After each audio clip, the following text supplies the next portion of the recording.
Something that has struck me is this phrase that I saw on a bumper sticker once, which is throw away. There is no away. And when I started reading that and thinking about what that meant, there is no away, it really impacted the way that I live my life. Because everything that I encountered, everything from a plastic cup at Starbucks to a sandwich wrapper at McDonald's, everything that I then sort of became personally responsible for, it started adding up on a day-by-day basis. And I realized there is no way. My name is Tom McGrath, and this is the story of my green garage. With the recent housing boom of the last 5 years, the same housing boom that led to the economic crisis of a year ago, 2008, and as a builder, as people who are interested in doing construction and building new homes, what's the point in continuing in that profession when there's so much additional inventory? Well, that's where I come in, which is to establish a green building enterprise that focuses on not just building new energy efficient homes, but actually on focusing specifically in urban environments on reclaiming existing structures and modifying those structures to make them new green housing that will last for 100 years into the future. So one of the standards in the U.S. is the U.S. Green Buildings Council's LEED, Leadership in Energy and Environmental Design for Buildings. They have a silver, gold, and platinum rating, and they take into account reusing materials, which is sort of an obvious one, reducing energy, but also one category is where the building is located.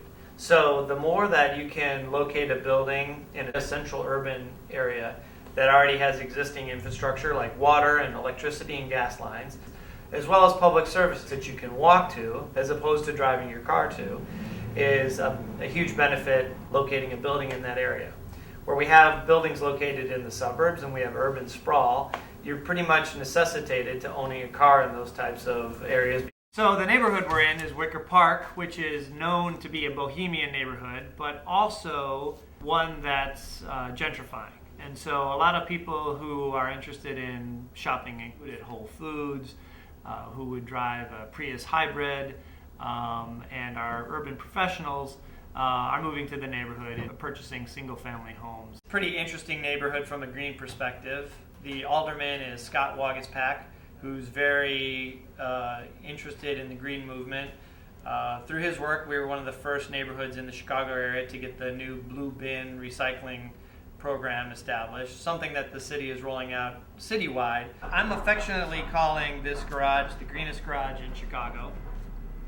And the garage is basically the first part of a larger project, which is a single-family home here in Bucktown. The garage, we actually want to make a entertainment space that you just happen to park your car in. So the garage opens up onto the yard, which then is the back of the house. And the nice thing about starting with the garage is now we're using all of this solar energy that's being produced by the solar panels, that's the canopy of the rooftop deck, to power the construction of the new single-family home. We've saved every 2x4 on the project, which we hope to use to build the new non-bearing walls in the new structure, and even the brick walls, which we've taken down from the back and the front of the building. We've put the bricks on pallets, and we'll use those same bricks to rebuild the new walls in their new location. So we're trying to save as much product as we take down. At one point, I came up with the analogy of unwrapping the building with its structural items, like its wood and its brick, and putting in new thermally efficient appliances, windows, and insulation, and then rewrapping the building back up with its structural items, the wood and the brick. The city was very cooperative, especially from a zoning and building department perspective. We were able to get our zoning adjustment to be able to put the solar panels on the canopy of the garage.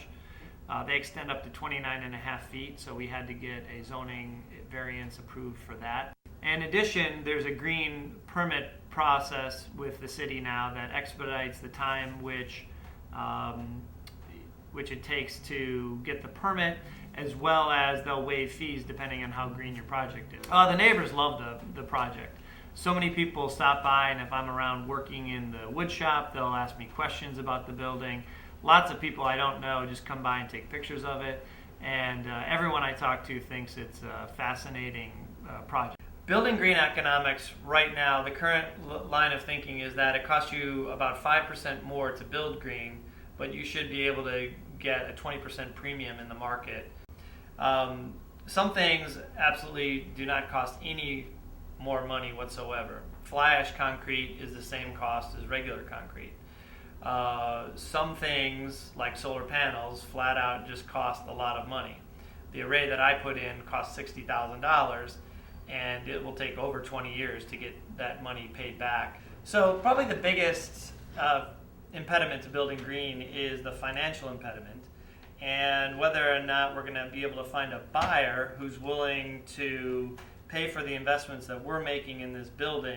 I'm optimistic that we're going to find somebody like that, but currently this whole process is just a voluntary process.